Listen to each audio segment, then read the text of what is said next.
Roblox down right now. Hello guys and welcome to our channel. Welcome to World of Apps. So I know that many of you have issues with Roblox right now. It's not working. It's glitching. So I received a lot of messages from people who have issues right now with Roblox. To fix it, you should try to restart your phone or to clear the cache and the data from your settings, from your phone's settings. And you can also um, uninstall and then reinstall it again, your Roblox app, or you can also try to log out and then log in again.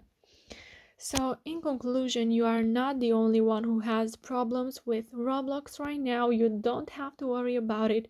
If you can't fix it with the methods I told you before, you don't have to worry about it because you are not the only one and you just have to wait until they fix this problem.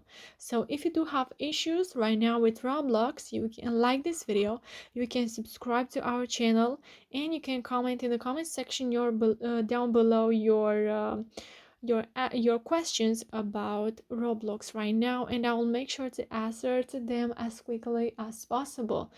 And also don't forget to turn on that notification bell because I post every day, and also more updates about this topic. Thank you so much for watching, guys. Have a great day. Bye bye.